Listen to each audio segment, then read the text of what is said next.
Peoples of the universe, please attend carefully. The message that follows is vital to the future of you all.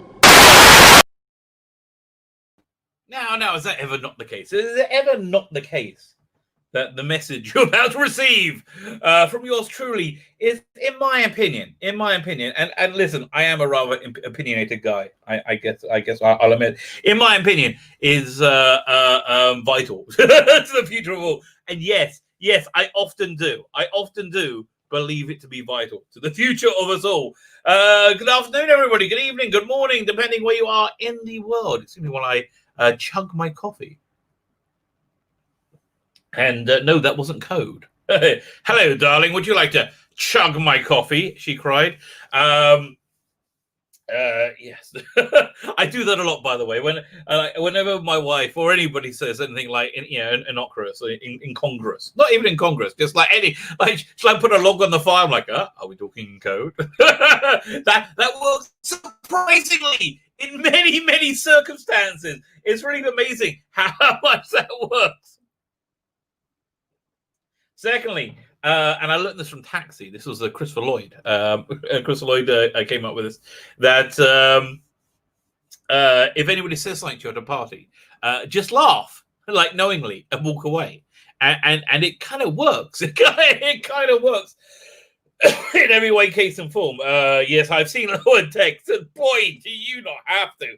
That show does not need international distribution. Oh my God, it's not awful. It's just, how can I explain it? Okay, fine.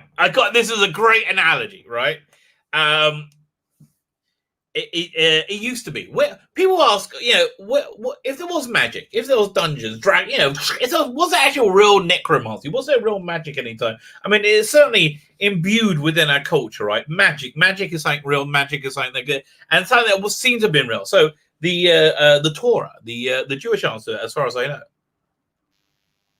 and I kind of believe it, is that magic vanished from the world about 2,000 years ago. It used to exist. Yeah, there was a thing called magic. Like you could do spells. You could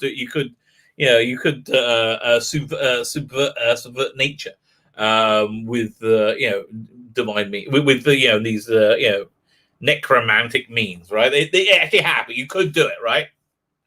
Yeah, in fact, the words abracadabra comes from adibo kadibo, which is adibo. I will create a kadibo, like my speech.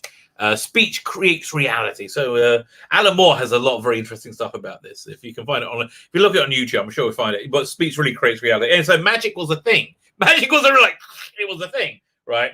And then about, I think in the first temple times, so it must be talking about 800 years ago, okay?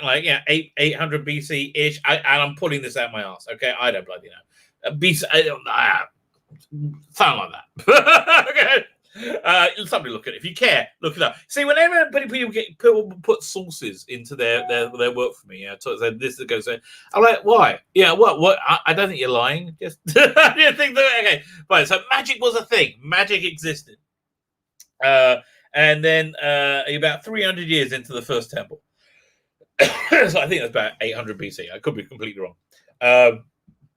The Sanhedrin, the Jewish court at the time, I think, or the head of it, or the high priest, decided to entomb the urge, the yearning for idolatry. Right? Idolatry was a real thing. Idolatry was a much stronger yearning than sex, that's a lot, because that's a big one for me. So it's the desire for idolatry, because idolatry, when magic worked, also idolatry, you could perform an act of idolatry and get a benefit from it. It was a definable quid pro quo. And there were genuine, idolaters, like Moloch. You would sacrifice your child to. I mean, mostly it's a belief in nature. Okay, as nature as Lord. That's but it's on more of a supernatural level. But that's essentially idolatry, right? So they wanted to get rid of the desire for it. So they got rid of the desire by like the high priest. He wrestled it came out a lion made of fire, right? Wrestled it and called it and like entombed it, right? Wrestled it into a cage or something. And so the desire for idolatry went well because it stopped working. Didn't work out. The desire just went away instantly. But also magic also vanished. So they said, yeah, this has worked out great. So next we're going to get rid of your desire for illicit sexual relations. I'm like, wait a minute. Whoa, wait a minute. I kind of like that one. So not in a minute, you won't. So they did the same thing. They wrestled this lion. It was made of fire. And they entombed it. And they entombed the desire, your urge, your sexual urge to have, not just urge to have sex, urge to have dirty sex. Yeah. As a rabbi, I have been asked, is sex dirty? And my answer is only if you're doing it right. So they entombed, yeah. But unfortunately, men lost the urge to prey as well. It's interesting. They lost yearning. And chickens stopped laying eggs. So I think they remade that in the Star Trek episode The Enemy Within with Captain Kirk when it split in good evil. This evil side couldn't exist, couldn't master his fear, right? It was just a desire lust monster. Which is actually my stripper name, Desire Lust Monster. So if you ever want to hire me out, Desire Lust Monster, I'm gonna fine. Anyway, so they let the desire for sex out again. They said, I guess we just got to put up with that. But they kept the desire for idolatry entombed, right? And so so what replaced that? What filled that vacuum? Right, and so they say that's exactly what it is: a desire for nothingness, right? A desire to kill time, right? That's what the space, the emotional space that the desire for idolatry was. So now, which you think about it, that's what our entire freaking lives are built around in the Western world, isn't that freaking crazy? Okay, I'm gonna have a guest coming on with us soon. He has an interesting question. I can't remember what it is, but I guess we'll find out. Let me just say hello to the chat.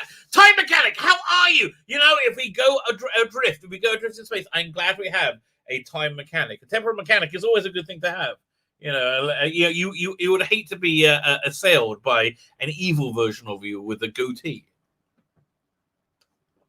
And time mechanics here to avoid that happening. British disapproval. Oh, I love a bit of British disapproval. Speak the truth. Saw an article said Brian Blessed was offered the role of the Doctor. Yes, after William Hodder. I did know that, and so I looked at like 1960s pictures of him, and it would have been very different. Like he would have been. He's kind of Pertwee Troughton-esque, which is interesting. So that's kind of like they were going for that Chaplin-esque look, the like chubby Chaplin-esque look. So yeah, I did that. Oh, Autumn Mirabalis is coming on. Adam is coming on in a minute. So Nago 24, Meta, how are you? Vruknik, I don't know what that means. Eastlyn, how are you? It's always lovely to see you. Doctor is yeah, okay, fine, yes. Not talking to me. Fine. Who else? Did I say anybody else in you in the chat? Disaster area. My son, my 17-year-old son, bless him, who I love dearly. If he was a superhero, his superhero name would be Disaster Area. That is what the freaking kid is. Okay. Geek Union. I feel unified. I feel unified with geekdom when Geek Union is with us. Who else is here? Sadaka 24. Meta. Time. Good. Jump to me, but I think I've got everybody. I think I've got everyone. Well. 1 second. Somebody added me. Let's see. Actually, Rebecca, yeah, that's something that's I've got to I've always found odd. Religion's trying to downplay sex without which the human race could not condemn. No, Judaism, we like sex. We're big into that would be a line for me. I'm like, well, it's actually funny. Abraham, this is a great story. Abraham was who discovered God essentially. So Abraham was like this revolutionary. But he was complete. He would do what God, anything God said. He said he saw the goodness in it, and he would do it instantly, except for one thing. Except for one thing, when God said circumcise thyself, he's like, Wait, what? So Ultima's is about to come in. Let me just get invite clipboard. Doink, done that bit. There we go. Yeah, okay. It's coming through Facebook Messenger. Doink. If I'm doing it to the wrong person, whoever you are, just come on. So there, you just got it. Did anybody else talk to me? I think I'm good. Oh, something about J.K. Rowling. Oh, I like J.K. J.K. Rowling should be the next Doctor. Maybe J.K. Rowling is the next Doctor. Who knows or dares to dream? Yeah. Listen, we're not. Do you believe in Greek mythology? I mean, I don't believe there are actual people, who live in clouds called Zeus, etc. I do like, Greek mythology a lot. I like Greek mythology mostly when Ray Harryhausen shows it to me. But even without Ray Harryhausen, I do like it. Autumn, how are you? Good afternoon. Good morning for you, I should say. I do like your Rassilon avatar. How are you? Hear me? I can hear you, but you need to speak for me to hear you. Derek McManus, how are you? And you're some Darkstar. Hello. Okay, fine. Can you hear me? Yes, I can hear you. Oh, okay, great. Because there's a delay. So you have a theory you would like to share. So everybody get yes. So I've spent some.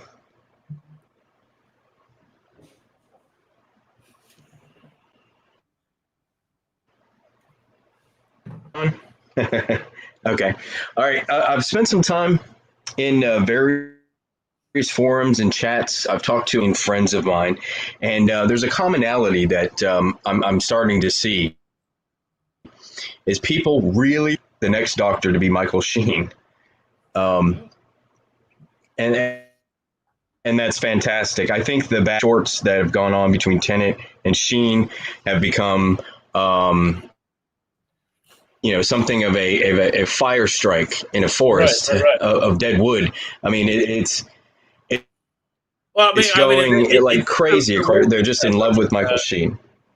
I mean, they did so well playing off each other in that was really the thing that made Good Omens watchable. Other than that, I mean, honestly, it was just David Tennant that made Good Omens watchable. But yeah, no, I understand. So I think it's a brilliant idea, but I think it's highly unlikely to happen. So now I'm going to wait 30 seconds. Oh yeah.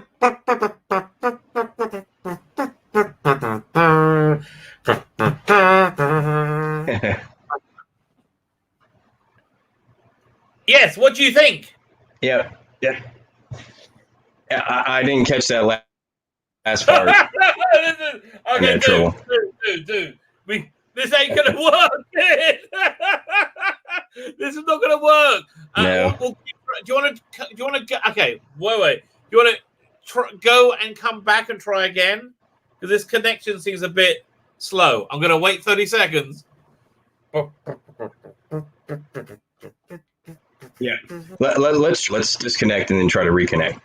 Okay, let's do that. So I'll wait here. Okay, I get that dance. Okay, so I'll see you in a couple of minutes. Okay. Okay. Wow. Okay. So that's what it's like. Having somebody on Mars that you're talking to. Apparently, I had no idea how crazy that would be. Can you imagine putting that in a TV show? Oh, they did. They did in that Hugh Laurie TV show. Which I liked. I liked a lot, actually. I thought it was the HBO show. I just got to cancel my HBO now. Now the last that movie came out with Seth Rogen, and I got the last Doom Patrol. So okay, bye HBO. No, it's fine. Although if you're going to get a streaming service, for my money, the best one by far, other than Netflix, which is freaking awesome, of course, the best streaming service is Peacock Network. I'm really impressed with that. If you're in the States, I really, really like the Peacock Network. And firstly, as you all know, I love Brave New World. I will say Brave New World is perhaps one one of the greatest series of all time. I think it's up there with Sing Detective and The Prisoner. I think it's that good. I think it's like I can't believe how good it is in the sea of utter shite that is kind of like, oh, Colin, how you doing? And Mondar 45. Mondar. It wasn't Mondar, no, Sondar was the name of the Dan Des Treen friend. Sondar, I think. Sondar. I did enjoy, how about Grant Morrison's and Ryan Hughes's, I think, rather exquisite Dan Dare comic from the late 80s, which was basically Margaret Thatcher as the bad guy, with the Mekon secretly supporting her.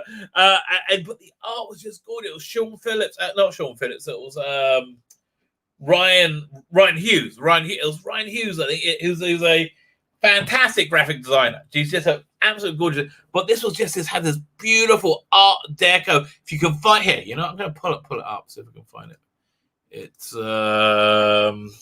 there, Morrison. It was originally serialized in Revolver, which I used to love. Oh, here it is. Yeah. Let me open this window.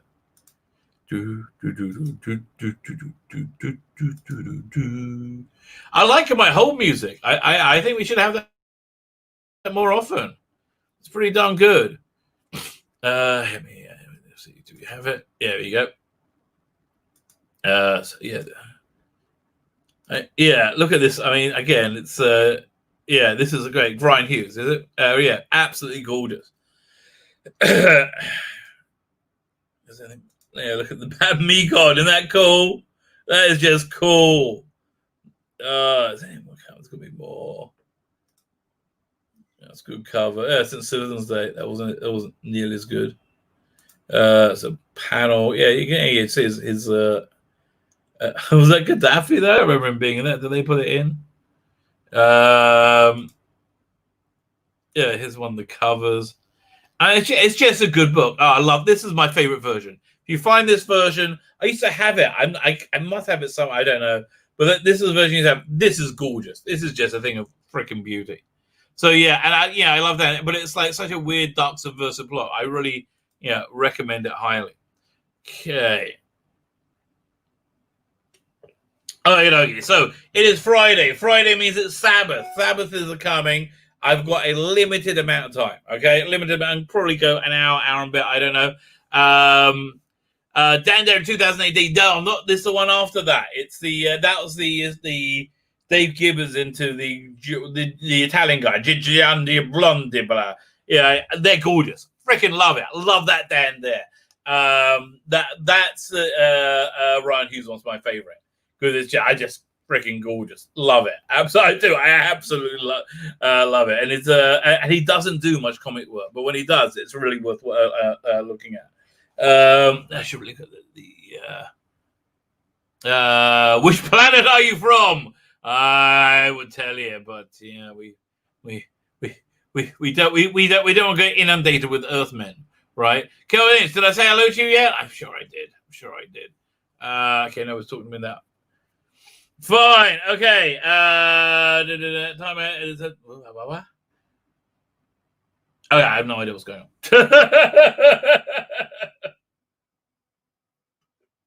So let's talk about Lower Decks, right? Oh my God, Lower Decks. Woo!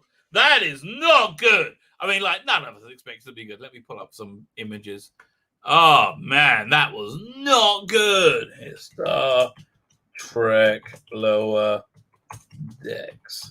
But let me explain to you how it wasn't good, because you're gonna, it's no use just telling you it's no good. It's like, and it's not even worth your time. It's not worth your time even bothering to see how bad. I mean, like, it would have been fine if it was like a webtoon by a fan, right? At that point, you go, oh, that's nice, right?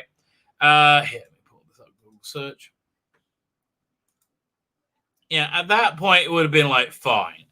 And it'll be like, a bit crap. Yeah, who really cares? So essentially, and it's like, no exaggeration, it's a really bad. Oh, Elton's back. Okay, give me a second. It's a really bad version of the Orville. Oh, just give me a second. I'm going. Yeah, it's a bad copy of the Orville, which is weird. Like because Seth MacFarlane offered the Orville to CBS, and they said they turned it down. And so now that this is exactly what it is. It's really weird. So let me take that away. I'll get my camera back on. There you go. And add to stream. There you go. Hello, I'm back. Hello. Oh, that's so much better. Oh, so much better being in the same time zone. Oh yeah, instead of that 5-second delay. Yeah. So yeah. So I would love to see him be the Doctor. Right, love it. I think it's a great move. I think it's going to be basically impossible to happen though in this climate. I don't see them changing course at all. Like at all. I think they're just like going, get the fascists, and they'll just like, I don't care. They'll cast a tub of lard. It's like, what? You got a tub of lard? Can't be a person there, and whatever. They'll be. But if they do, so I don't see them casting a white male. It's like, that's like they've all said they're not casting white males. On their watch. That's like they've openly said that. So like they got to have a major course correction, and it'll be a wonderful course correction, but it's going to be a major one. Oh yeah. Well, see, the message isn't that. This isn't a rumor or anything like that. What I'm finding is that there's hope in the Whovian community, and what a lot of I'm finding in conversations in chats is that they want. For the 60th, they would love them to go all out, go back to the formula that worked, that was profitable, do away with this woke culture. But it's not. You're right. It's not going to happen. It's like you got. Yes, it's. I would love it to happen. But it's just they just care about. They never want to admit they're wrong for one. And what would have to happen is the BBC loses all its financing and needs to justify everything financially, right? Yeah. And basically BBC would have to become like Big Finish, and that's just not. There could be some. listen. Everybody keeps saying, well, I think everyone's about to run out of money. With the pandemic, and people are saying, I think next month might be it, right? Everybody's saying, like, at some point that could hit, and like they say, society is 3 meals away from destruction, right? Right. 3 meals, right? I don't know, but I hear that. That could, no electricity for 3 days. Who knows? Yeah, and it's not like a blackout. It's just like that way. So like, and that's the best hope for them being a good Doctor Who, right? So you have to swing the roundabouts.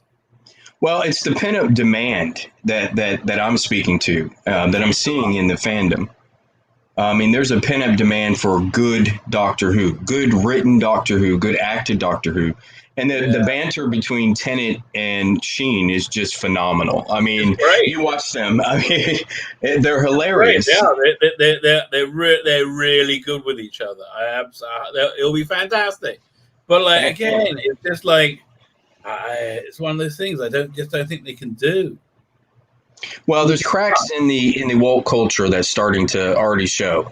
People are getting sick of and tired of it. Even people who, because this is the part that I really think is amazing, is that in my conversations with other fans, those who actually like the Whittaker era, okay, but don't like the writing, those fans are actually starting to kind of gravitate towards the center, as you will, and they're like, well, Sheen would be a good Doctor. And it's not about the white male or female. Right. Yeah, no, that's the audience. The audience. Yeah. Here's the problem the BBC has, right, and the bubble they live in.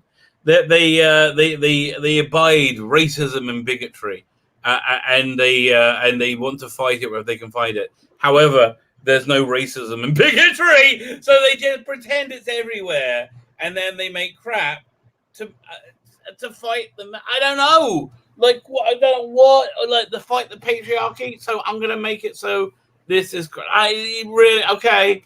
But yeah, I think Doctor Who fandom is about 3 to 5 years behind Star Trek fandom right now.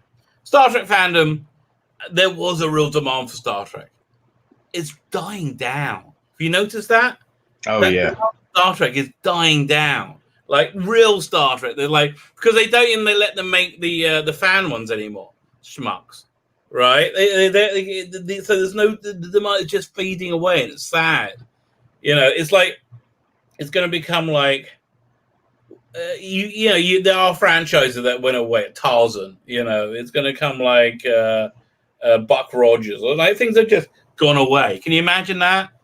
Yeah, I can kind of see that. That's happening already. I mean, Kurtzman destroyed the franchise in my view. Abrams, actually, people give him a pass because out of the rebooted movies in the alternate timeline, the first one was pretty good. I mean, it was good. I enjoyed it. Honestly, everybody liked it. Yeah, the second one not so much. It was a play on Wrath of Khan with a twist, and that twist really it didn't do anything for the franchise. Actually, the third one, which didn't make very much money, was actually really good, and a lot of fans actually liked that one. But it's the second one that really put it. It was nearly good. It would be, you know what? It would have been okay as a Netflix 5-part miniseries, right? Yeah, then it would have been like that rocks. As a movie, it was like, you know, it's like a Netflix event. People would be like, "This is freaking awesome," and that's how. Oh yeah. That's what I think they're planning on doing with the Rise of Skywalker. But this is not going to be awesome. But Rise of Skywalker has got to be a 10-hour Disney Plus event, right? Yeah. With all that footage they got, they kind of like it's got to be. Oh my god. You know, they can make it like a miniseries out. I think that they were talking about doing that with Justice League. I am so down for Justice League, by the way. Oh, yeah. If they had any brains, they'll just bring up the best of the fan creators. Exactly. You know, just greenlight. Was it Star Trek Continues? Just do that. Okay. How hard is it? They got it right. Get Vic Montagna and get the chick with red hair. And get recast everybody. Nobody else matters. Okay, look, you did great. You're fantastic. I love you. You want to come up, fine, but like get real actors. Okay, but those two, right? And just do that. Build that set. Do freaking that. How hard is that? Well, I don't see why they don't go back to the classic era and just do a show based on a different ship, the USS Yorktown. Or something like that, you know. I mean, as you're here, and as we're talking Star Trek, have you seen this yet? Yes, it's. At first, I thought it was fun, but then I started watching more clips of it, and it's abysmal. I mean, it's just ridiculous. Okay, so this is basically what it's exactly the Orville. However, it's not funny. That's really its biggest problem. It's the Orville not funny. It's got this this black woman, this proud, stunning and brave black woman. And so she is the worst character ever. She is like, there's nothing redeeming about her whatsoever, and she's the hero. She's hateful. She's annoying. She's grating. She's incompetent. She's stupid, and everybody says, "Oh, she's the best," right? And she's been demoted to the lower decks, but she should be a lieutenant or something. And and she's just awful. She's like, first time you see her, she's like, "In the house!" I'm like, "Oh God, oh God, she's so awful." All right, and this dweeby guy is the I don't know. He's just a dweeby guy that and so they have a very Orville-esque setup that they're lower decks. They do like the less interesting stuff, and I bet anything this is the pitch that Seth MacFarlane actually gave them.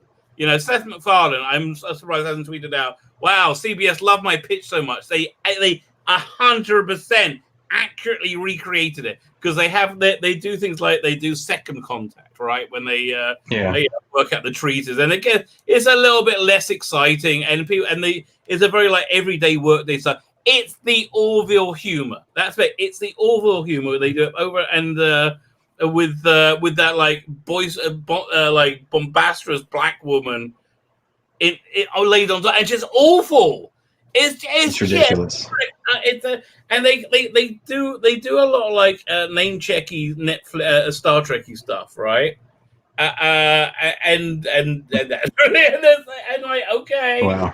They're like, look, we have the franchise, we can do it, but it's just it wouldn't be bad. It would be if it wasn't for her, the main character. She's awful. She's an awfully conceived character, awfully portrayed character. Just awful. The green girl is at SJW. Babe, I didn't even notice her. I was too busy getting a headache from the black girl. Oh god, that's gonna be. They're gonna soundbite that, aren't they? See, here's the thing: these creatives in Hollywood. I mean, they're ridiculous. This is a far cry from what it was back in the 80s when I was growing up. On Nickelodeon, they had the old classic Star Trek animated, the animated series, and that would run. And then we had, Danger Mouse would come on after that, which was great. Do you want to say intro? Danger Mouse in England, you had one of the characters was different. One of the characters was like an Italian mobster, but in the American version, they changed him into a Cockney. It's like so in the English version, you'd be like, "Hey, si Baroni," it's like, and the other one is like, "Yeah, absolutely, Baron." So it's the same thing. They just did it because they didn't want to offend the Italian American audience. Oh my gosh! So it was even alive back then. Identity politics. No, that was more. It was like that I can live with. That's kind of like regional sensibilities. I can live. I can live with that. It's like okay, fine. Yeah, I can live with that. But I mean, but let me get back to my point though. You take the sophistication of the animated series back in the 80s, where they didn't treat children like they were idiots, and then you have what we have today with this offering. And it's just silly, it's stupid, it's campy. It's mostly pointed towards identity than it is anything else. I mean, back in the day, the character was the character, okay? But then they just happened to be either female or black or gay. But, not so much back then, but you know what I mean? Now that's front and center, and the character is secondary to that. And it doesn't work. It doesn't work. You know what it reminds me of? You ever see the show Entourage? Yes. Which is like about Hollywood life. So they have this fictional plot where Vinny, the main guy, the superstar, his brother is a TV actor, right? And he gets a cartoon that's going, and he's doing it with Andrew Dice Clay. And Dice walks off because of money or something. And so they bring in a Dice impersonator. That's who the voice artist. That's what it sounds like. Just like this, the bombard in the house. Like she's so fake. She is so fake. Oh my god, it's like such a. It's and then they do all like this workplace humor, and it's just like they want to be the Orville. It's ridiculous. They're insulting the intelligence of the young kids. They think that they're stupid. I mean, they write these episodes for children like they're idiots. I mean, I was like, what, 9 years old watching? Is this for children? I was 9 years old. Is this for children or stoners? It's marketed for children. It looks more, because let me tell you, I've done some research in watching this as a stoner. Okay, I've done some research. Doesn't help. Okay, you should just know there's no that I know of a pharmaceutical additive you can add to this to make it worth watching. It's it's such it go. I mean, like Star Trek Continues gets pretty woke, right? And it's fine, okay. But at least it's Star Trek, you got Star Trek Continues. I can forgive for getting woke because I like the redheaded chick, right? I'm like, that's a good addition. Like she fits into the show and she's hot. Okay, she's the counselor. What? The counselor. Yeah, it was like that Yeah. fits in, it works, and she's easy on the eye, right? So that shows the Star Trek aesthetic. Yeah, I'll pull it up. I'll pull her up. So Well, Star Trek Continues is more Star Trek than Kurtzman Trek any day. Absolutely. Any day. That's why they canceled it, isn't it? Yeah, yeah. But you know, I mean, they're on YouTube. You can watch them. I've downloaded them before they disappear. And Vic actually, you know, in a certain light, in certain camera angles. Captain Kirk. I like his Captain Kirk. Oh right. Yeah, he like okay. Let's say they make one. Let's say if CBS got their heads together and they made one. You want to keep Vic. You want to keep the redheaded chick, and you want to keep Scotty. Mm-hmm. That's James Dunn's grandson or something. He looks right. Yeah. Those three. Okay, everybody else. Thank you for the time. I love it. I love what you've done. It's great. It's fantastic. We'll keep those three. Right. That's what they should do. Yeah. Yeah. I love those characters. I thought that it was a great rendition. It was certainly better than what was it? The Phase 2 Star Trek that, or it wasn't Phase 2. What was it called? Had the other gentleman on there. That's the guy with the Elvis impersonator. I can't remember his name. He wasn't bad. Bless him. He wasn't bad. That's a nice poster. He wasn't bad, but Star Trek Continues is actually my absolute favorite. Dude, like again, Phase 2. I mean, like he built the set. Like that guy, like he paid for it. He was a financier. What's his name? Yes, it's Star Trek Phase 2. I don't know what would they call? What else would they call it? But here's something interesting. The Enterprise design for it was essentially Discovery. Did you know that? Yeah. See, well, they don't have imagination. When I first saw Discovery, I saw the design. I was like, "That's a bold ass move.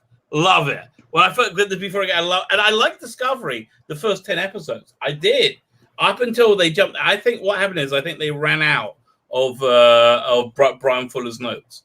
I think that's the exact moment his notes ran out. And then the only thing they had in season 2 were I'm sure the uniforms were. I think the uniforms were the battle that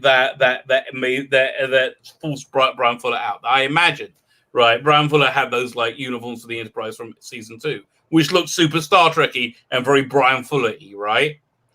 Right. And then Kurtzman wanted the dour, awful uniforms that we saw, right? And I bet that was the power struggle that got Brian Fuller out. Because everything else in those first 10 episodes is really cool, right? I like the design of the Enterprise. I like Lorca. I like kind of the Black Ops feel to it. I even like the Klingons. I thought the Klingons were a cool reinvention. You know, I recognized them as Klingons. It was fine. Like a lot of people hate them. For me, they look Klingon-y. I'm like, okay, fine. Okay, they look like this now. Who gives a shit? Well, here's the funny part about that, Rabbi, is that you like the Klingons, okay? I cannot stand the new design. I hated it. I did not love it. They were hairless. I mean, they just looked weird, really weird. And their suits, I mean, it looked like wicker. But I am with you on one thing, though. From the Timelord Cybermen from the Timeless Children. I do like that design. I hate the absolute concept of the Timeless Children. I hate it. But I love that design. I thought that was cool.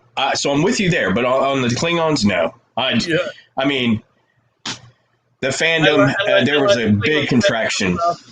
The whole Klingon sex and stuff, that was just uncomfortable. That was just that was unnecessary. I don't really like. It wasn't a turn on, and it was like. It just made me feel like, ew. It's like, imagine being in a room with people actually making love. People actually having sex, right? And not professionals. I'm talking like schlubs like you and me. That's good. You like watching that? Are you I do not understand the whole swinging thing at all. Like, really? I think I will stay, clothes for everybody that other than my wife. I'm good. It's just weird. And like the wife swapping thing, also, like who's trading up? No one's trading up. I don't get it. Well, and not only that, but the reveal that there was two Piers Wingers for male Klingons. That was a little weird as well. I didn't need to know was that. a strange thing. Yes, I didn't actually pick up on that until it was like quite a bit later, like second year. I was like, someone said, "Really?" Yeah, I had no idea. I have to. I just what's that Klingon they had in Star Trek Phase 2? Now I got now. It wasn't called Star Trek Phase 2 at the time. It was also Star Trek Continues. What do they call it? Let me think. Have you seen the other ones like Oh Gods and Men? Yes. That's not great. No. I'll just do Star Trek fan films and I'll see what I come up with. I would have thought Axanar would have jumped all over that Star Trek Continues. Again, that's the other thing CBS should do. They wanted to do something like they would have just if they greenlit Axanar, they would have done really well. Yeah. And like CBS, it was ready to go. They should have farmed it out to Axanar and gave them some additional funding and then just let them run with it. That would have been a better, more successful Trek than what we have now with Kurtzman and this whole identity politics, woke culture mess that's out there. But you know what? Here in the States, the Star Trek fandom has contracted and convulsed so much. And It's not a divide. It's a 20 percent that like the new stuff, and then you've got a 15% in the middle who don't really care either way, may check something out, may not, but aren't married to it. But the rest of the traditional fandom, they've gone. They've stepped away. And in some cases they watch just to see the train wreck. Right. At least that's my feeling. I can't find the Star Trek. I don't give a. It's driving me nuts. I thought it'll come up straight away. Yeah, I'm trying to find it now. I'm taking a look in here. Was it Phase 2? It was Star Trek Phase 2. Yeah, I'll just do Star Trek Phase 2 fan film. Phase 2. If it was Phase 2 or New Voyages. That's the one. That's it. Yeah. That one. Yeah. Oh my god, that annoyed me. Okay, so what's the guy's name? I did not like the New Voyage. I mean, it was okay. I mean, they put you gotta admire the fact that they put a lot of time and effort into that and money. Yeah, exactly. I mean, that was a lot of heart in the stuff. James Crawley, that's the one. Yeah. Vic Mignogna, his Kirk was fantastic. I can't believe they tried to cancel him. And he's still doing pretty good. He's Christian, of course he will. That's fine. So let me look at the thumbnail. What else? That's Star Trek Lower Decks. Oh, let's talk about. Do you want to stay around or do you have to go? I've got another 20 minutes. So I'm good until I have to get back to work. Right, so let's look up this news story over here. Big Finish. Finally, there's a Timelord Victorious release that I'm kind of interested in. Oh, with Paul McGann. Yes. I bought them all. When they first came out, I was like, I gotta have them all. And then I looked, I was like, well, that's not quite as good as I thought it would be. Let's see, where is it? You got a news. Yeah, I saw an article about that. It was Paul McGann and Tennant, and that's going to be amazing to have them two playing off of each other. They actually got a decent writer as well, Alfie Shaw. So that's going to be good. Okay, so let's read about this. It's Big Finish has today revealed its final contribution to the Doctor Who multi-platform venture Timelord Victorious, with a new edition vinyl starring David Tennant and Paul McGann. Are they not releasing it as a CD? Is it only going to be vinyl and download? That's interesting. That's what it looks like. That is really interesting. 1 second. Well, you get a USB stick, and then you can download everything to it, especially if it's a terabyte or more. Right. Here, 1 second. I got it. Fine. I was just doing 3 things at once. I was just boomering it, I think, as they call it. Dr. Timelord Victorious, Echoes of Extinction comprises of 2 separate adventures that listeners can play in any order to form a greater narrative. Are they 2 half-hour stories then? Or are they 2 1-hour stories? Because it's on. I don't know. Look, I don't know. I think they're 2 half-hour stories. That's my guess. That's a bit of a gym. You know? I think they're kind of trying to recreate that old format. I even saw something about where they were talking about if they do a season 13, they may go to a half-hour format. Do you remember seeing that article? No, I do not see that. That'd be dumb as anything. I think so too. I mean, so obviously that's what they're going to do. Okay, so it's a great narrative. This very special A-side vinyl Doctor Who release features a different incarnation of the Doctor on each side, and will be released as a split red-blue vinyl. That sounds pretty cool. I mean, listen, look, I wish I like vinyl, but I don't have a record player and I don't have vinyl. But it sounds very cool. It sounds like more trouble than it's worth, but it does sound very cool. Well, this is made for the Joe Biden voter, because he said put it on the record player. Like, oh my God! Whenever he comes out, he's awful. They got to keep him hidden. Like, what are they going to do? He's so Wait till the debate. Wait till the debates. Yeah, they say he's not going to do them. Do you think he really? I mean, how can he not do them? But I don't know. They've been done for every single president has had a debate. I mean, I can't think of one that didn't have a debate. At least one debate. Right. In history. They're not going to debate because he'll cheat. He'll cheat. How do you cheat in a debate? In conversation. No, it's the woke culture. They don't want to hear any backlash to their dictates. That's how it is. I mean, Trump was going to hand Biden as well. Yeah. It's oh my God. I'm like, oh my God. I mean, if he's too vicious, he might lose because of that. Anyway. I don't know. Do you remember the debate with Trump and Clinton, right? Where they were, and Clinton said something, and Trump said, because you'd be in jail. That right there pushed Trump over the top. And people, whether, the people that loved him even more. It brought in a lot of other people to vote for him, because that right there it blew her out of the water when he said that. And the cheers. There's this really thing you should find. It's online somewhere where they reenact the debates. They use the scripts where they have a woman read Trump's lines and they have a man read Clinton, and the Clinton comes off as just insanely weak. When you switch the genders around, it makes, oh my gosh, it's really worth checking out. Anyway, let's talk about it. Trapped haunted monster waits to consume new victims. It needs help. It needs a doctor. Unfortunately, it also needs to kill whoever it meets.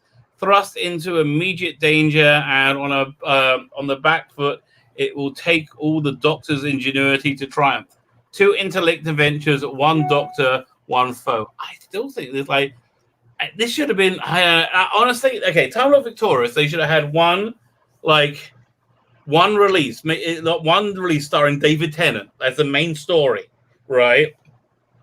And they should have had that on Radio. They should have put that out for free, right? And to get people in, they just bundled this over and over again. I mean, I have bought this so we can review it, but and the status of cast includes Arthur Darvill, good, Bern Gorman. I love Bern Gorman. He's excellent in The Expanse, by the way. Mina Anwar, no, okay, whatever. Catherine Drisdale, don't know her either. And Paul Clayton, don't know him. David Tennant said, the Doctor in Timelord Victorious is a different character. He's slightly lonelier, slightly scabier, and he doesn't have one of his old pals to hold him back. But it's nice. It's nice to tell stories from a different time in his life. You just have to. So I wonder how long was Timelord victorious for that.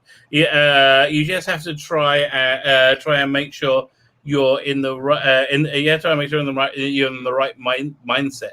The script is fascinating. I've only got one side of it, but I'm aware that there's more to the story. So again, this must be 2 half-hour stories, and another doctor on the other side of this.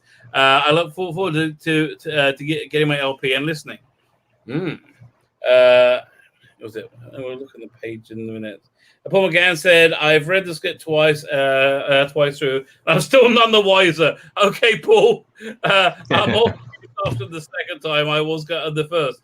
That's kind of why I like his doctor, I think.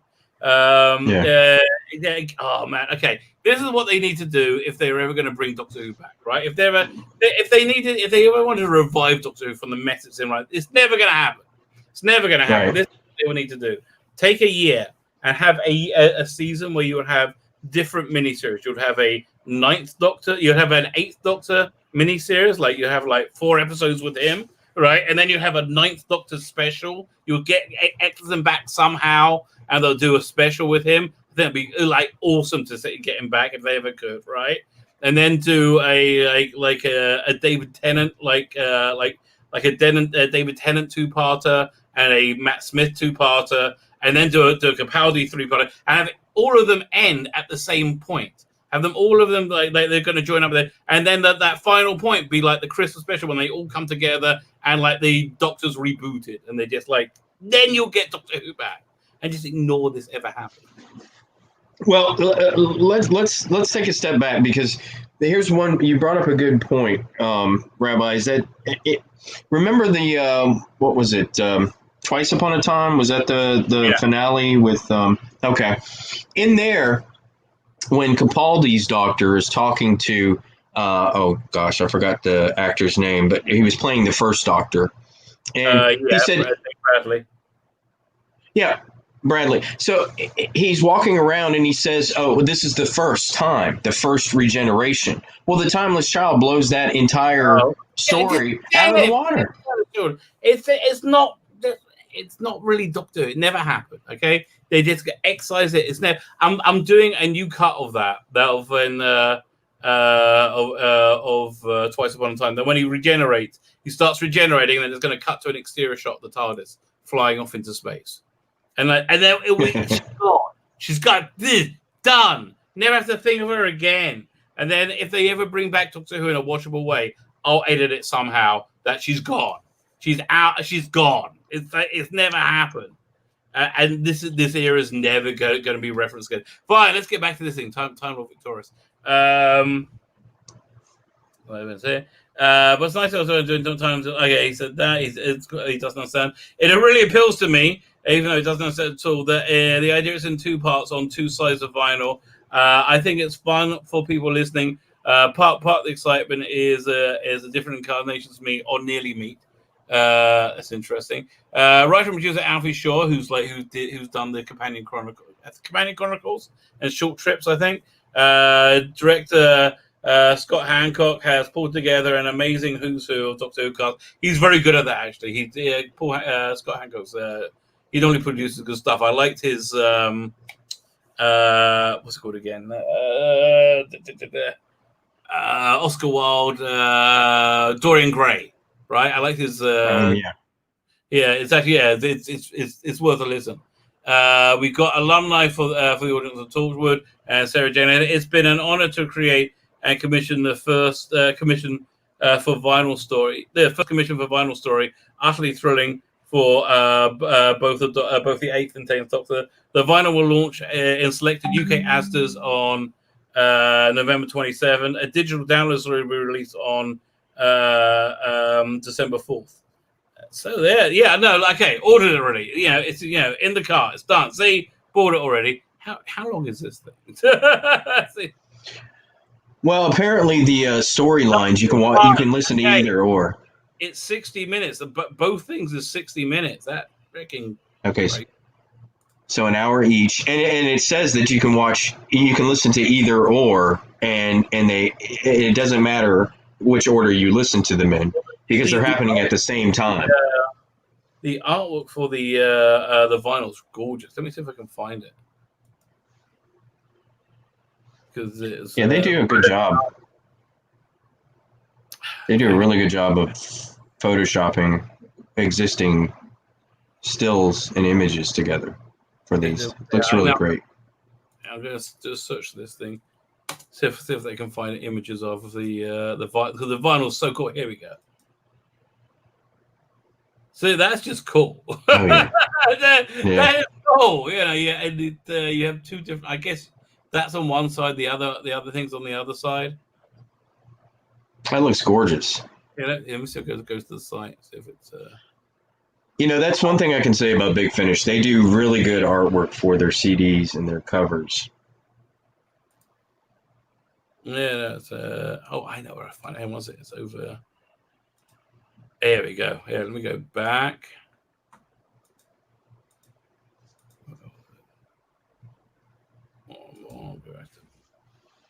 Yeah, there we go. Backstage. There you go. So yeah, you get these two really, really nice covers. That's gorgeous. It's not, look, this is to me. This is the best product in Timelord Victorious as yet. I mean, I'm not really interested in the books, but the best acted product. What would be your favorite story? What would be your favorite story from Big Finish? I'll tell you mine, but I want to hear what yours is. My favorite story from Big Finish? Dang. I mean, like Doctor Who. Everything from all the ranges? Let's keep it with the new Who. McGann forward. War Doctor, no question. War Doctor? Okay. Yeah. I like War Doctor. That's my second. Yeah. Black Eyes is my favorite. Yeah, I prefer War Doctor. The first that War Doctor set, really love it. Black Eyes, it was okay, but I really liked Doom Coalition better. Yeah, I really liked Doom Coalition. And basically, I like anything with Rufus Hound in it. His Fiddling Monk is really, really worth a look. Where did you get that picture of the Fourth Doctor impersonator? Because that person looks like a young Tom Baker. I just did. I did a Google search. I hope he doesn't see and get mad. I did Doctor Who cosplay, and I had to find a traditional one. But I photoshopped the MAGA hat on him. Like that was an interesting Photoshop. Okay, and you know what? I'll show off the inside workings of the operation. No, I mean he's got the look. I mean if he's British and he can speak, I mean gosh, he would be perfect for a young Fourth Doctor return in the future sometime if BBC ever gets their heads on straight. But they're not. No. Yeah, one second. I'll show you this awesome bit of Photoshop. Yeah. So firstly, I want to point out the J-bot in the background, right? It was a standard J-bot image I have, but I had to find a different face of him screaming. One in the right, I found the right face and grafted it on. Perfect expression, and then the other thing is he was wearing the Tom Baker hat, right? So I had to take it out, took the hat out, but there was this bit at the top of his forehead that you still saw the hat. So I've airbrushed it, and you can't tell. I'm really quite happy with my work there. It for all intents and purposes, to me, it looks like he's wearing a MAGA hat. And then I had to find a picture and put it in the background. That's how the magic happens here. That's fantastic. That's great work. I mean, it looks like a shadow above his eyes. Right. Yeah, but I did have fun with that one. So but that's the point. You said J-Bot. That's the point too, Rabbi, that I've found is that you've got fans of Jodie who are okay with the female Doctor, but don't like the writing. But they're not all Jodie fans are evil, insane, woke, cancel culturists. I had somebody comment on, a fan of the year, comment on one of my videos today, and they seem totally rational. I'm like, well, okay then. I'm glad that happened one time. But like, and just because here's the other thing too. Just because they're a female Doctor fan doesn't mean that they're opposed to going back to a male or a white male Doctor. Even though we know that's not going to happen. It's Piers Wenger. Yeah. It's the idiots at in the BBC, the idiot racists. That's the only way of really describing them. No, they are. When you choose somebody for their race and not because of their ability, then what you're saying is that person normally that race entirely would never get a job or a part because they're less than, and you have to make special compensation for them to allow them to take the part. And it's not based on ability, it's based on your skin color or your gender, which is racist and sexist. Yeah, absolutely. I mean, people don't get that. I don't understand why the woke mind doesn't get that. Meritocracy is the way to go, and always has been. Well, MLK said it best. It's partly conditioning. Listen, people don't like to question the assumptions that they've been brought up in. Don't call it conditioning, Rabbi. Yeah. Propaganda. It's what it is. It's propaganda. Right, and that's why I always my first option is always talking. Because if you talk to somebody and you take them through, by the way, if you've got like a behavior, something inside you that you don't really like, a behavior like how can I say, it's like this, you have a block to doing something, right? You don't want to do something. You just talk. Okay, how can I say? Once I when I first started as a freelancer, I wasn't able to like sell myself, right? Wasn't able to go and look for work, right? So I asked myself, I said, okay, the part of you inside yourself that doesn't want to ask for work, why not? And you just get the answer right away, and like it's wild. And basically, you eventually come up with like the thing that's the corrupted thought, the thought that you go and you ask yourself, is that true? And you go, no, that's ridiculous. Yeah. And suddenly, whatever it is that holding you back, bam, you can. It works. It's mind blowing, like self-help thing. I recommend it highly. I just, I think that this era is really, it's put a very bad stain and a mark on the legacy of Doctor Who. It's going to take a long time to pull this together. It's going to take a long time. Fine. Okay, fine. We before I go, because I have to get ready for the Sabbath, I have to cover the story. Do you have to, you time to stay, or are you going to go? I'll say another 10 minutes. Okay, cool. I think 10 minutes. I'm wrapping up. Can you keep an eye on the chat? And if anybody wants me to talk about anything, let me know now. At Betkin, let me know if you want me to cover anything at all. Fine. The Mandalorian star Gina Carrano accused of racist. Oh yeah, for sharing a historical anti-racist, anti-Nazi photo. Yeah, because people are freaking morons. It goes to the tweet where they get uppity. Okay. Firstly, if anybody uses the word literally in their thing, you're probably a douchebag. Okay, just April. Well, firstly, so shortly after sharing the image, ironically failing to recognize the historical context behind the photos, activists on Twitter began to criticize the actress, with some demanding that she state all cops are ACAB, all cops are bastards. No, they're not. That's terrible. Wrote, say ACAB. Another one said, you literally could have picked a better picture to show whatever you wanted to show that didn't have freaking Nazi there. God. Okay, you see people went crazy. Say ACAB, please. Say, like, no. Like, you're all crazy people. It's 2020. Could have kept that in the crib with your uncle and your aunts. Nobody, your best intentions, wants to hear about the Nazis. Bad timing, especially with police. That's freaking moron. And okay, this is what she wrote. This is my bird. Heartbreaking and powerful story of a man who changed his ways for the woman he loved, changed the world one person at a time. Yeah, excellent. She's right. Ma'am. So there she goes.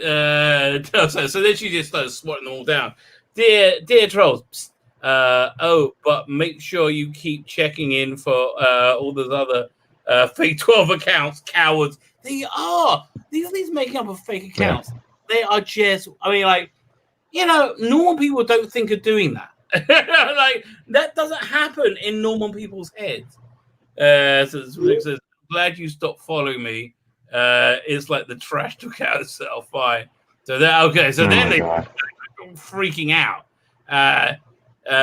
These aren't trolls. These are just people trying to educate you so you can get on the right side of history.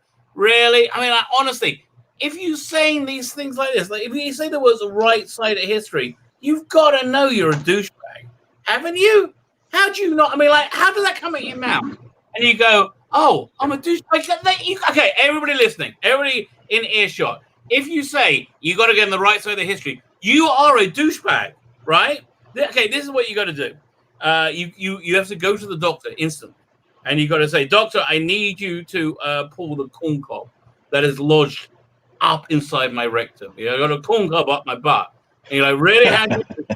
Because I'm a douchebag, and there's got to be a reason for that. Okay, that's what you got to do. There is no saying on the right side. If you're on the right side of history, you don't have to say it. Okay, if you're on the right side of history, okay.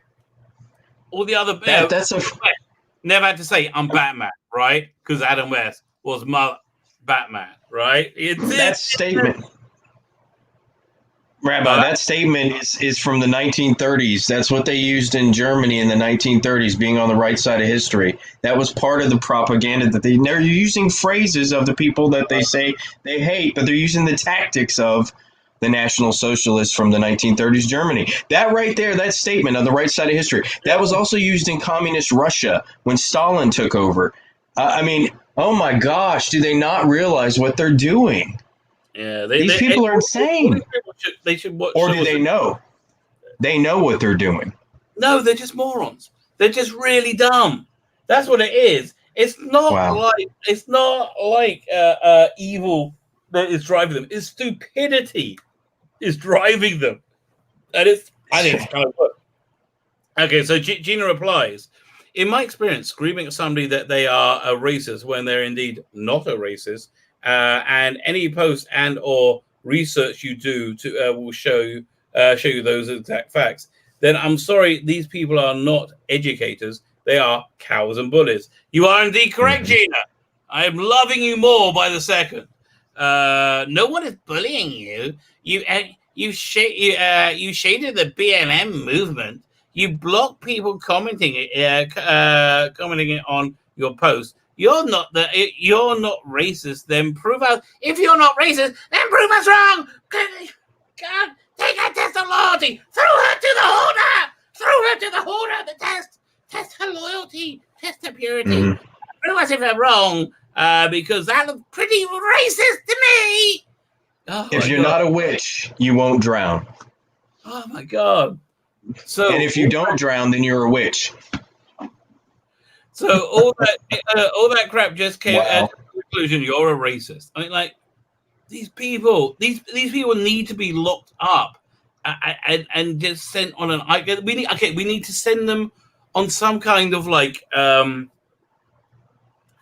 craft far away. We need to put them in our. So you know who they are? Have you seen Brave New World yet? No, not yet. It's the greatest show. I'm putting it up there with The Prisoner and The Second Detective. It's one of the greatest shows I think that TV's produced. Right, so they got it's the story of a genetically engineered world, where they genetically engineered world where people aren't born through mothers and fathers. They're all like test tube babies, and actually being a mother is a real social taboo. It's like one of the worst things you could be. And this society is essentially created by like Google, right? And that mentality. So you have different your genome, your destiny is set from the womb, from inception. When you're designated either an alpha, who is like a leader, out of the box thinker, a beta, who is a strong manager, Gamma, who is a kind of like, kind of a dunce who works in a your average dunce, okay, like your average person, and you have there's a Gamma and epsilons, which are like these very low grade thinking servitors, right? They basically do all the work, the epsilons, right? So all these people, every SJW, they're all Gammas. Every one of them is a Gamma. Average goal. So the really interesting thing about Brave New World is the alphas are not in control in the way they think they are, and the role of the betas are totally different. It's I'm telling you, it's must watch TV. It's worth signing up for Peacock Network for. It's that good. It's actually genuinely that good. You know what the premise of the show sounds like, though, to me? Remember that movie, with Ewan McGregor, called The Island? Yeah. Where you I mean, The Island is a very dumb copy. This is from a book from the 1940s, 1930s. And it's a dystopia done as a utopia. It's really interesting. And the acting, oh my God, all these artificial people are so genuine, which is really fascinating. Again, I don't want to spoil it, but I can't recommend it enough. I'll have to check that out.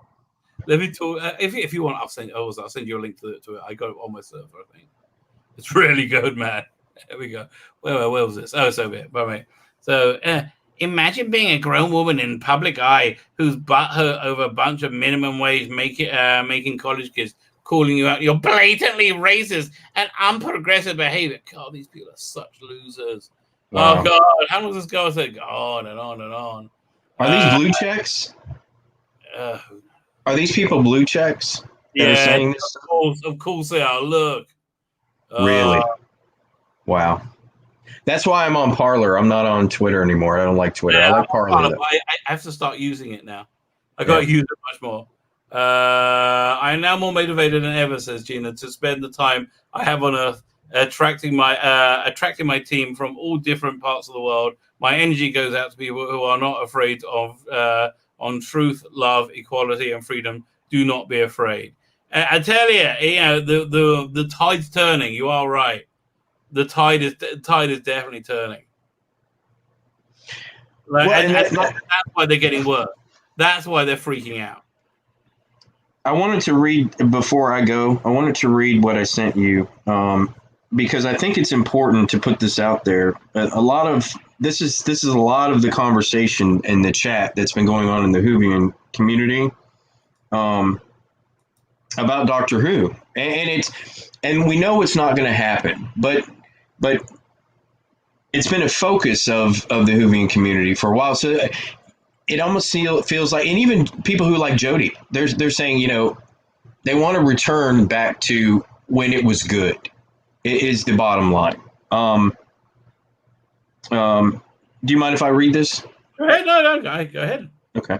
All right. So this is what I wrote Rabbi earlier. And this was kind of my report from hanging out. I spent the last week and a half in chat rooms, in different forums, talking to different Whovians and getting a sense of where the fandom is right now. And yes, it's very dour. There's a lot of depression, but there's a lot of hope and a lot of optimism on what could be or what the fandom wants. And if BBC just listened to them, they would have a hit on their hands again, a worldwide hit, not just a local 20% of the population woke who aren't even watching it. I mean, we saw the fall off. You showed the graphic the other day on your on one of your videos, and it shows Capaldi was even higher at the end. But let me get to this real quick. It was a lot higher. Oh yeah. And the season finale with the Cybermen, I mean, that was amazing. I literally, for Bill Potts as a character, up until that moment when things started to happen to her in the first part of the two-parter, I was actually afraid, and I felt afraid for her in this situation. I mean, I was scared for her life. Again, the way they played the whole thing as well. I have to say, I mean, other than like Bill, I can see it. Okay, here's the thing. I really like season 10 is my favorite Capaldi season, and I love it. I really do. I love it a lot. I love Bill Potts, even with completely constantly saying she's a lesbian, and referencing it. But you could see the BBC's diversity agenda really taking bite. Then that's when it first, and noticeably from the previous season. All they have to do is edit out some of those comments. Oh, I'm a lesbian, and he keeps saying it every single episode. And they're so incongruous when they put them in. Yeah. And by the way, if you go back and watch Rogue One, which I think is probably the best of the Disney Star Wars. Oh, by the way, I got to send. I'll send you a link. Next week on Video Vault, we're doing Star Wars. We're doing the original Star Wars. But we're doing the Rabbi from Another Planet cut. I've made my own cut of Star Wars. Okay. All the bits, like I cut out like hand shoots first, obviously, because hand shoots first. But I cut out Jabba the Hutt because not because the problem with the Jabba the Hutt scene is, if you ever seen it, that he walks, Han Solo walks around him, and Jabba's tails, so he would have to walk over the tail, and they had him step, and it just doesn't work. It looks stupid, right? What they should have done is have Jabba there, but as a life-size hologram, and then Han could have walked through him, and it'd be no problem. And then the whole scene would have worked a lot better. So anyway, it's my preferred cut. It's got a lot of the updated special effects, which I prefer, but it hasn't got the scenes I don't like. But it also has the updated lightsaber fight. Did you ever see that on YouTube? Oh yeah, that was amazing.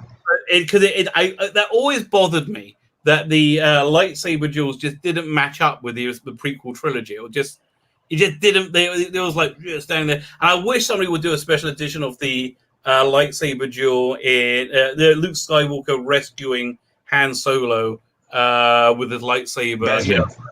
Because it's kind of lame when you watch it, but it's not really doing much. But he should be doing some that's the easiest upgrade they could possibly bloody do, and it'd be so good. Get Ray Parks in, that'd be awesome. Do a bit of Jedi stuff. I would love that. So we're doing that video next week, because this week, and it's premiering in about 40 minutes, right? 40 minutes it's coming out. We talk about High Rise, which is a movie I quite like, but it's not really a movie. It's more of a weird experience. That's the way I would explain it. It's like the story lasts for about the first quarter is when the story really is working, and then the second quarter it starts to unravel, and then that's it. There's no story. It's just like a stream of consciousness for like an hour of this weird shit going down. Just this who I need 1 minute there's this upper class woman who's coming and saying, okay, now everybody F me in the arse, and they have okay, this is this weird shit that you're what? Why he's eating a dog? It's what's happening? Oh my god!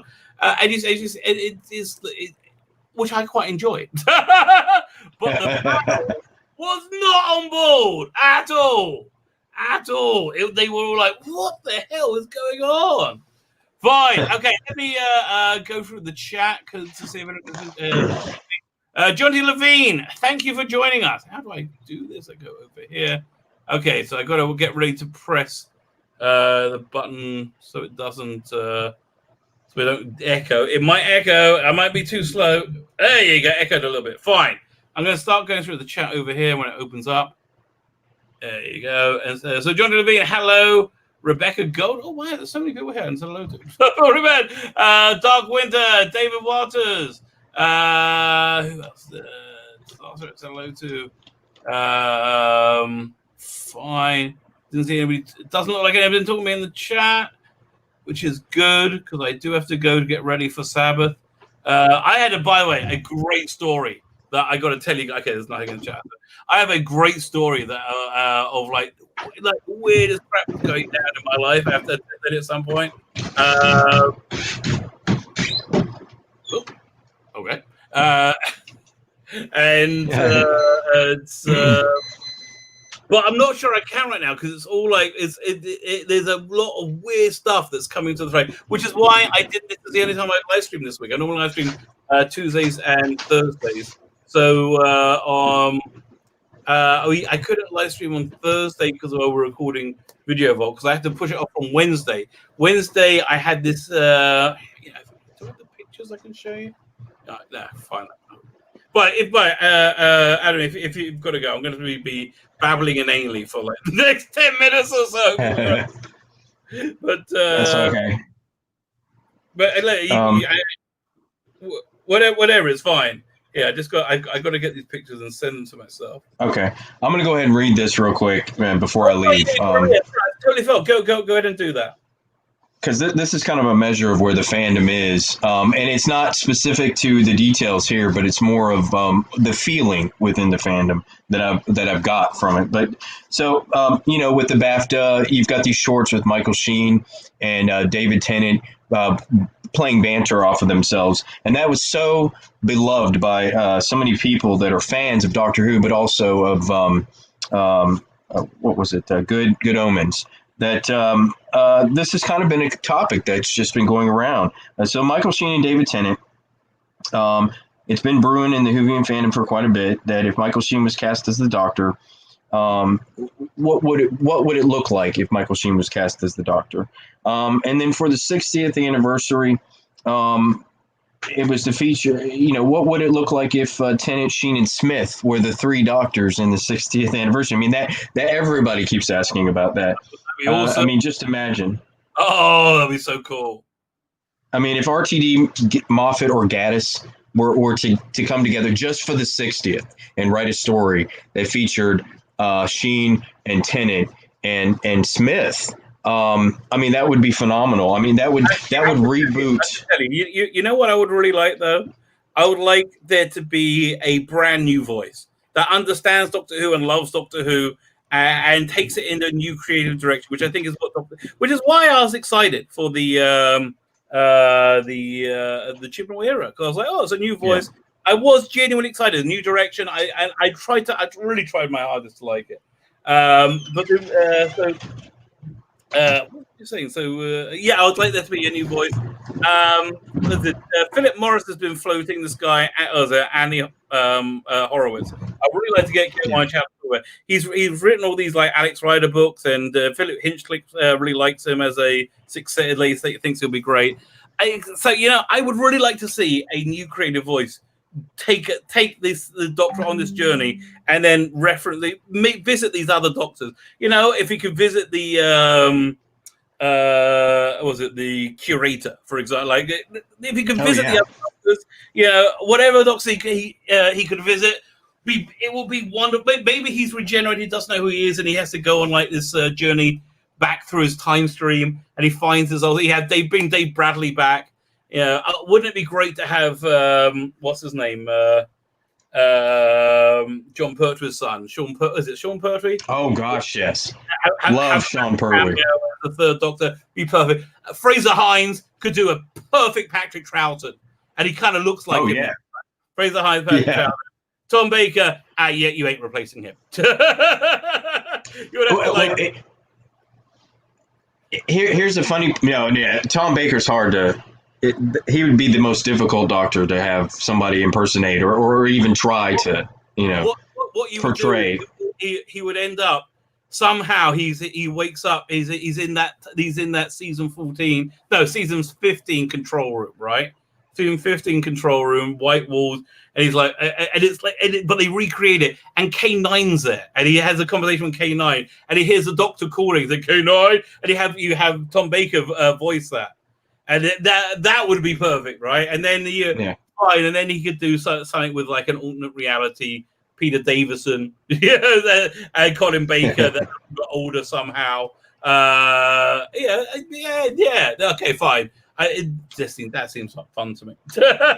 But then have a new creative voice and have this and have what's his name? Have Martin Sheen discover himself, who he is, as he goes through the episode. Oh man, wouldn't that be a great story? Like that would be fantastic. They're like, yeah, okay, fine, we've written it for you. Okay. Well, and I tell you what, the one, because they were talking about the Revolution of the Daleks special that's coming up, and then a lot of people are talking about the Dalek Civil War, because we never got to see that. We saw bits and pieces of it, the white Daleks and gold and versus the Supreme Dalek. You had the Davros clone that was in control of the Imperial Daleks versus the others. And I think people are speculating they think it's coming up on that, which brought back the remembrance of the Daleks. Remember that little girl? She was the Dalek controller, spin around. But everything you like about this, I just don't care. None of it's Doctor Who. None of it's real. They could do anything. They could have Susan B. Davros. None of it. Nothing matters. They could do anything. It's not Doctor Who. It's just not Doctor. So So I'm just so not interested in it. In any way. Do you really think the next Doctor is going to be Ruth? Sorry. Do you think the next Doctor is going to be Ruth? I wouldn't be surprised. I have no idea. I have no idea what they're going to do. I wouldn't be surprised. I hope not. I hope not. I mean, Joe Martin's okay, but what they want, so it's the only thing they need. Okay, listen, dude. I got to wrap up in 10 minutes. I got to get ready for the Sabbath. So let me the whole wrap up story that I want to get to, and a couple people are talking to me in the chat. So let me just I'm sorry. Villa isn't dead. Hire him. Okay, he was pretty good job. Yeah, that's a very good point you're making there. And John Kasha does a really good Tom Baker. Yeah, but like I'd rather have Tom Baker. You know, it's because Tom Baker's pretty good. Mm-hmm. Fine. I wanted to end up with a story. I haven't live streamed this week because this thing was going down. I accidentally organized a street party, and I like to tell you about it because it's why genre is important, why fandom is important, why these shows are important, why they're worth fighting for. So we've had a bit of a split in my community. I don't want to go into like the details of it, but hasn't been good at all. You know, I certainly had my part in it. I spoke out against something which had, I would say, disastrous consequences. I drove a prominent official completely insane. Like, I'm not even like, he was slightly insane, and I blew up my life for like a good amount of time. So there's been, and then this whole frisson through the community has been there and has been festering. So it was August 3rd. It was my birthday. I just made a WhatsApp group of random people, of my neighbors, and made a group saying, let's have some fun. Let's just have some fun. Because I think we all just needed to have some fun. Now, what I didn't realize at the time is there are general factions. There are two general factions. And I had unwittingly included people from both factions, right? I had included like the ground zero for the what's going. But I included like people from both factions. So I said, let's just have some fun. So we said, let's watch a movie outside. And we had one guy with a projector, one guy with a speaker, and so that's what we did. So that happened on Wednesday night. So because of that, on Tuesday night I had to push something off. So I had to do something on Tuesday night, so I couldn't stream then. And then. Right, yeah, I was recording a podcast, right? So I had to push that off till Tuesday, so I couldn't stream then. And on Thursday, I had to record Video Vault, right? So I couldn't stream there. So that's why I'm streaming now. But so this is the evening. We and the movie we watched was Back to the Future after some lengthy debate, right? So it had a lot of things that came out. These are pictures from the event. So when we had our first bar mitzvah, bat mitzvah, we bought I find pictures of them. We bought a cotton candy machine and a popcorn machine. We would be using them over our how many they called simchas, right? So we bought them out, and everybody had social distance, whatever, but there was so much sugar, and it was just like, see, everybody bought out chairs. We basically remained socially distant, but it was such a fun and unifying evening for a few. Listen, the sugar certainly helped. The sugar is certainly helped. But it was just like a time where everybody just relaxed, and these movies are so important. These pieces of fiction are so important because they move your hearts, right? And if you move your hearts together, in whatever movie you're watching, right, you create a unity between people. So I've started to see the division, start to melt, right? As of today. In fact, I really wanted to watch the Umbrella Academy.